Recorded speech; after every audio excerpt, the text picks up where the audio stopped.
Starting with a short pass from the goal kick, Barca's centre-backs were split and were making back three with goalkeeper.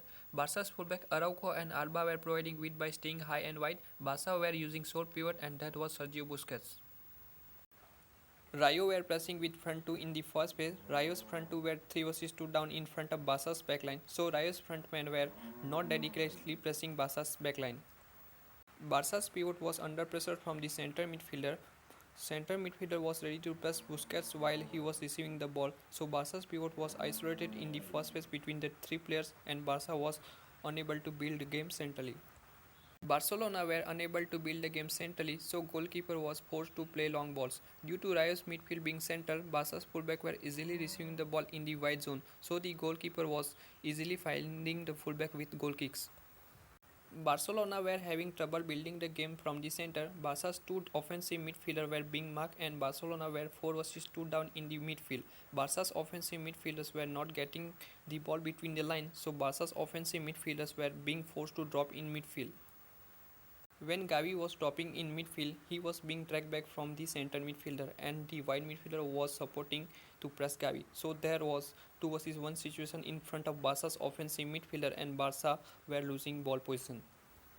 After a while, Busquets was unmarked. At the beginning of the match, Barca's pivot was being covered by center midfielder. Now that was not happening. At the start of the match, Rayo's center midfielder was covering the Sergio Busquets by staying high, but after a while, the center midfielder was not pressing the Busquets and he was deep in midfield. What was the reason and why this was happening? When the center midfielder was high to press Sergio Busquets, a hole was forming in Rayo's midfield. The gap in the midfield was getting open due to Rayo's center midfielder being high. Lewandowski was dropping in and receiving the ball in deep space between the line. So Rayo's midfielder was pressing the Busquets, now he was defending deep. Lewandowski was dropping in midfield in the build-up phase. When Lewandowski dropping in, central defender was ready to press Lewandowski. When Lewandowski was receiving the ball, there were 3 or 2 players around him and he was losing ball position. The offensive midfielder was marked and Lewandowski was unable to first time pass. Lewandowski was having trouble holding the ball due to the presence of more players. The front two of Rayo were central. With front two being central, Barca centre backs could easily carry the ball and go ahead and deliver ball in the final third.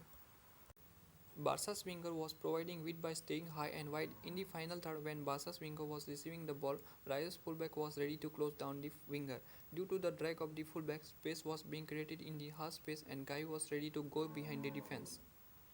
When Barca's fullback was on the ball, he was not getting support in the midfield. Barca's defensive and offensive midfielder was marked from Rayo's midfield, so the winger was forced to drop in. When the winger was dropping in, the fullback was ready to track back and Rayo was still 3 vs 2 in front of Barca's front line.